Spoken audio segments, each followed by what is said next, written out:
Senate is about Nigeria and Nigerians.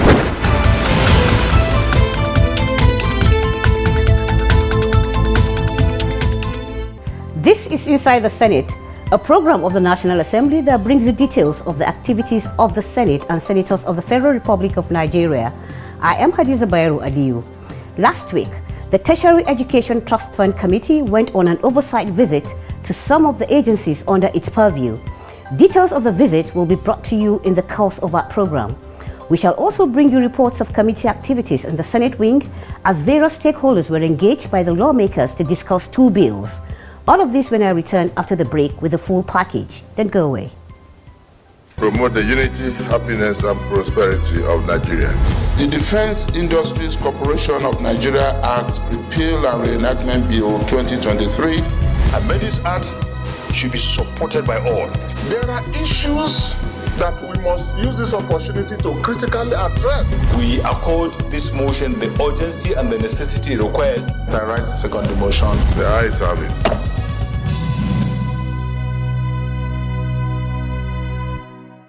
Welcome back. One major reason why the Senate recessed for 2 weeks was to give committees the time for oversight in preparation for the 2025 budget. It was along this line that on Tuesday, 5th of November 2024, the Committee on Tertiary Institutions and Tech Fund went on oversight to the Nigeria Education Loan Fund (NEL) the official federal government agency in charge of students' loans. The committee was received by the Managing Director Akintunde Sawyer and his team. Speaking during the visit, Chairman Senate Committee on Tech Fund, Senator Muntai Dandusi, said the visit was to evaluate NEL Fund's performance in its implementation of students' loans, as well as the impact of the initiative so far. Our purpose here is to evaluate NEL Fund performance in several key areas. Implementation and impacts of project. We are closely reviewing the specific initiatives undertaken by NEL Fund to enhance Nigerian tertiary institution sector. This includes assessing the outcome of projects designed to improve infrastructure, foster research, and support staff development within tertiary institutions. Responding, the NEL Fund MD Akintunde Sawyer appreciated the government for the program. He said unlike any other program, NEL Fund will last into the future as it will help change the lives of Nigerians. He gave an overview of how far the program has come. Unlike many other programs, this is one that will last way into the future in a way that even those of us sitting here today cannot imagine. This program is going to change lives. So I want to offer my sincere thanks to you. We've worked together very closely with you as the management team and the committee to ensure that we work as a family. Just to give you a view on where we are today, we have about 300,000 applications. We have about 400,000+ registrations. We have an exposure, if we pay all of those today, of about 96 billion. So we're just short of 100 billion. These numbers, by the way, are all in 6 months. It was an interactive session between both teams with questions and answers, as well as suggestions that will enhance the program's performance. The question I want to ask is the repayment modalities. If it is not so stringent for the people or for the less privileged families or members of the public that are going to apply, I'm sure it will help us in communicating your message faster to them. So I want you to brief us on your repayment modalities. Thank you. Repayment modalities. The way it's working is that you have made it very easy for the students in passing that law to say that this is not a profit-making activity for the fund. This is a profit-making activity for the nation. Therefore, we have tried to put in soft terms so that people will not be discouraged from going to school. We don't want people to go and do carpentry when they can become an AI expert because they are scared of the repayment modality. So it's 2 years after NYSC if they have a job, and the onus is on their employer to pay on their behalf. you look at the challenges and try to factor it into your program so that probably from the next batch of 2024-2025 session, whatever challenges that you had in this batch will not be continue to be there. I also would like you to encourage, you mentioned it, cybersecurity is a very important thing to look into when doing online transactions, because if your system collapses, it's going to be a very huge problem. Pay attention to cybersecurity. I would want also if you could use some additional modalities to get to most of our students. Each state seems to have a scholarship board, in as much as you meet with heads of public tertiary institutions, maybe regularly, so that each head of tertiary institution should be in position to explain to students that have difficulties. If we have that, it will help. Thereafter, the committee proceeded to the Joint Admission and Matriculation Board, JAM, headquarters, where they were received by the registrar, Professor Ishak Oloyede, and his management team. While stating the reason for the visit, Chairman of the committee, Senator Muntari Nduzi, said the visit was to assess and ensure transparency in the activities of JAM and to also review its budget performance. He added that JAM plays a critical role in the development of the education sector and needs government's attention at all times. This visit forms part of our statutory duties to assess and ensure transparency, accountability, and effectiveness in the use of resources allocated to the institutions under our purview. Our primary objective today is to review the budget performance of JAM to the 2023-2024 fiscal year. JAM has played an essential role in shaping Nigerian educational landscape, serving as a critical body in coordination and facilitation of admission into tertiary institutions. Responding, the registrar gave a detailed presentation on the activities of the institution. Speech. The other one they have deducted about 800, and you have them on pages 7 and 8. And on page 9, you have personnel costs released by the accountant general. And on page 10, you have internally generated revenue, the budget, and the actual. Mr. Chairman, sir, and on page 11, you also have the 2024 registration, just as we did for 2023, the 2024 registration analysis. On page 12, you also have the remittances for 2024. These are there, and you have them, just as we did in 2023, we also have for 2024. Let's take a break here for the Senate Notebook. More reports from the committee rooms when we return.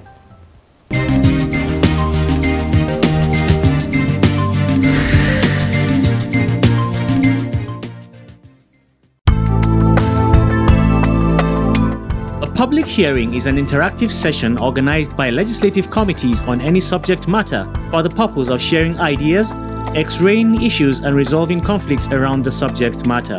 The matter could be a proposed bill that has killed second reading or a motion referred to committees for more legislative actions.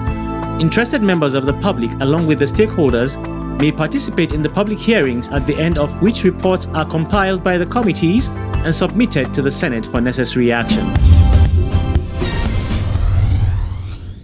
We are fighting for this democracy. This country will definitely improve in terms of development and progress.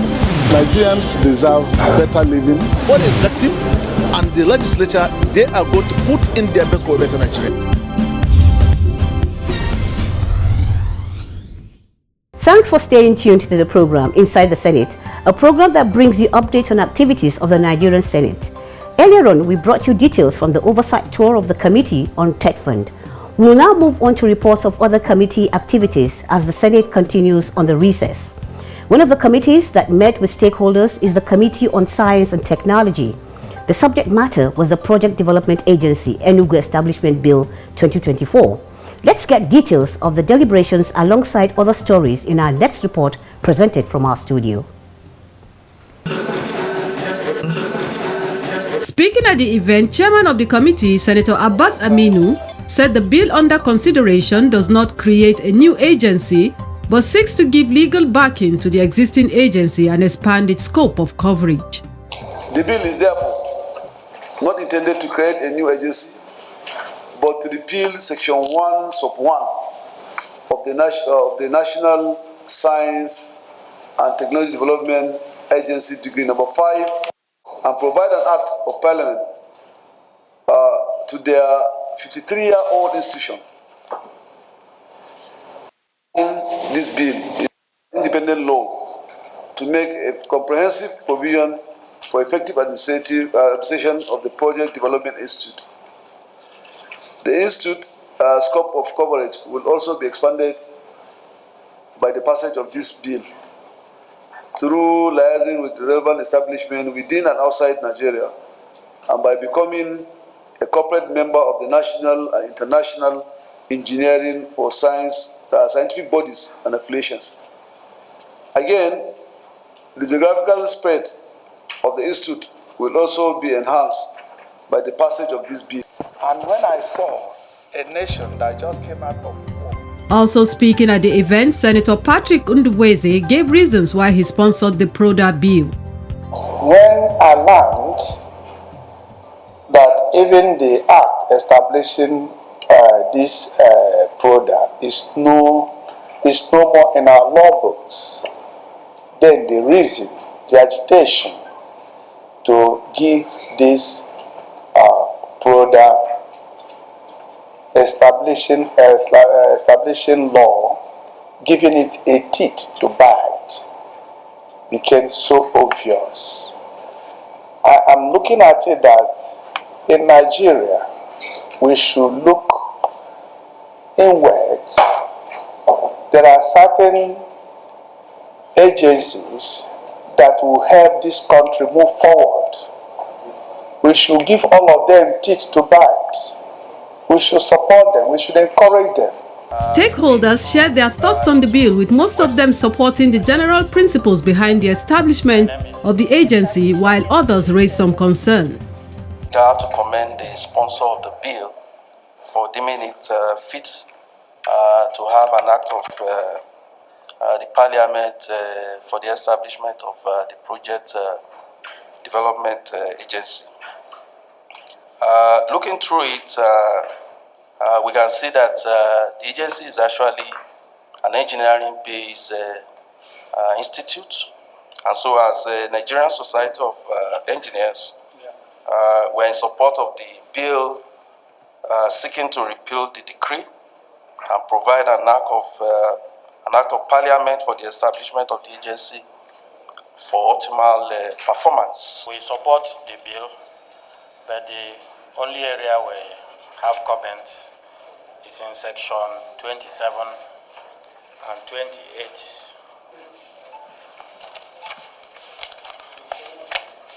Yeah, section 27 and 28. Yeah, page 12.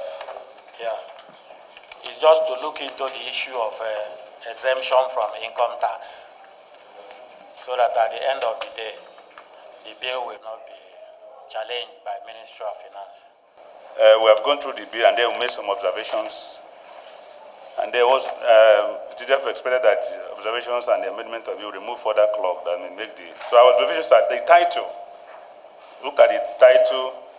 Instead of what we have, we have the opinion that it should be changed to with the broad function of generating and catalyzing industrialization by carrying out industrial research from laboratory stage to the plant stage, and by rendering consulting service to government, industry, and individuals, aimed at facilitating the domestication and industrialization of technology for socio-economic advancement of Nigeria. After more considerations, the committee promised to compile its findings in a report to be presented to plenary for legislative action.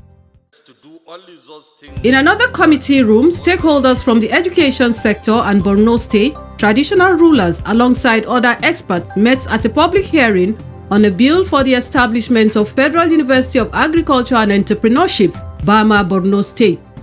The event was organized by the Senate Committee on Tertiary Institutions and TETCON on Monday, 28 October 2024. Speaking at the event, the chairman of the committee, Senator Muntari Dandutse, stated that the establishment of the institution goes beyond just creating a new school, as it will not only advance the educational sector, but also tackle the issue of food security, economic empowerment, as well as regional development. Agricultural development, as Nigeria seeks to diversify its economy away from oil dependency. Agriculture stands as a cornerstone. This university will focus on advancing agriculture knowledge, integrating modern techniques, and empowering a generation of students with the skill to boost agriculture productivity and sustainability. 2. Entrepreneurship development. With the rising demand for job creation and self-reliance, the university will provide students with the necessary skill to become job creators rather than job seekers. Entrepreneurship training will equip graduates to innovate, create, and drive local economy, following forward, particularly in a region that has experienced considerable hardship and displacement. In addition, with the strong support of the federal government. Chief Whip of the Senate, Senator Tahir Monguno, represented the Senate President at the event. In his remarks, he said the importance of establishing the institution cannot be overemphasized, as any economy that does not invest in its educational sector is headed towards destruction. Any society that toys with the education of its people does so at the risk of its own peril. Because no amount of investment in education is going to be a waste. It is something that is going to guarantee the future of society, and it's something that is going to leapfrog the developmental aspirations of society, particularly and more particularly when the universities is going to concentrate on agriculture and entrepreneurship. It is of great importance because nowadays white-collar jobs are not existent. As a result, there is a need for us to train our youth on agriculture in order to embrace agriculture as a means of livelihood. Senator Kaka Shehu, who sponsored the bill, explained that aside agriculture and entrepreneurship, which are the major focus of the university, the institution will also give students the ability to maximize opportunities of different kinds. Apart from agriculture, entrepreneurship, which is a major focus of this bill, encompasses all kinds of experiences that give students the ability and vision of how to access and transform opportunities of different kinds.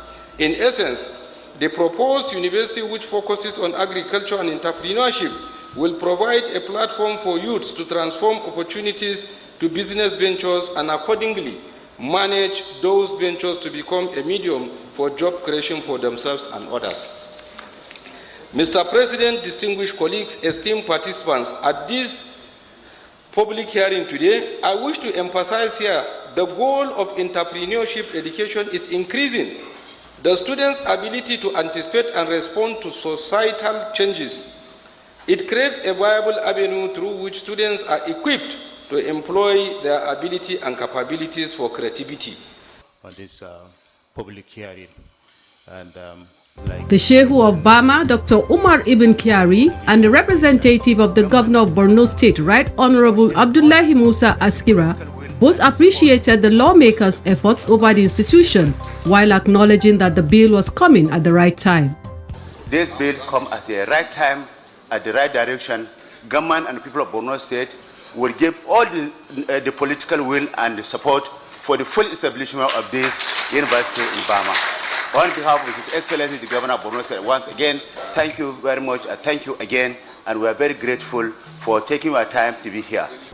There were more submissions on the bill by stakeholders, most of whom supported the establishment of the university. Our profile segment is next. Dickert Plank is our Senator of the Week. Stay tuned as we get to know more about him.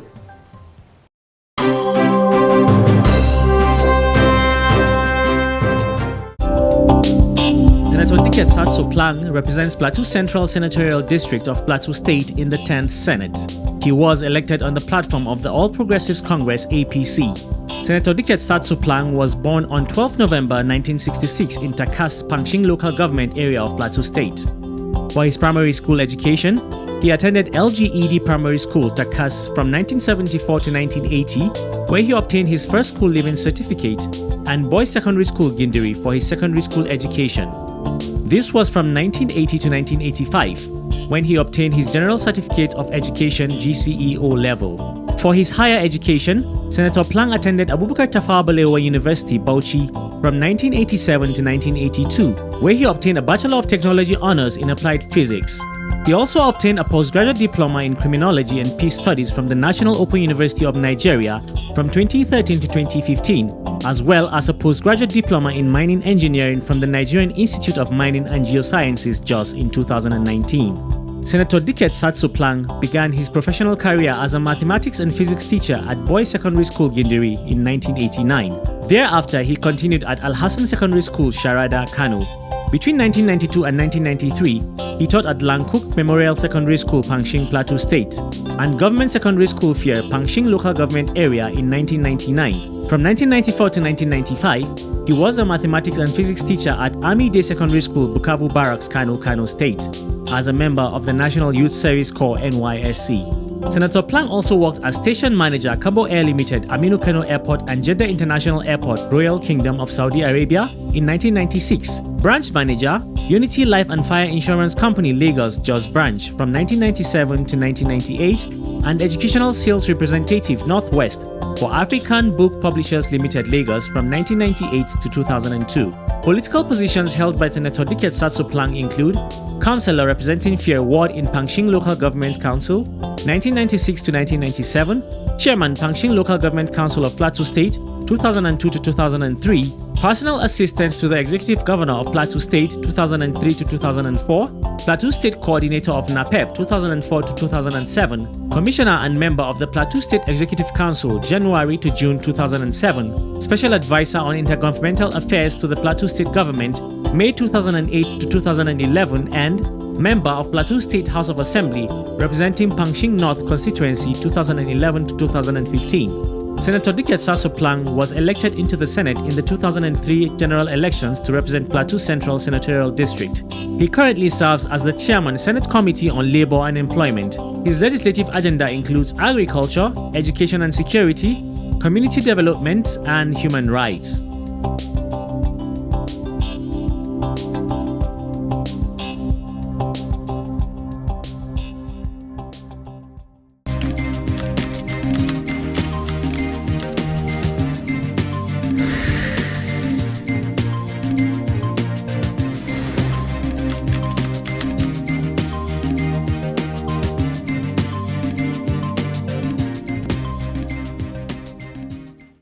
With that, we come to the end of this week's edition of Inside the Senate. Join us next week for another edition, and don't forget to send your questions and opinions via any of our feedback channels showing on your screen. See you next week, and thanks for watching.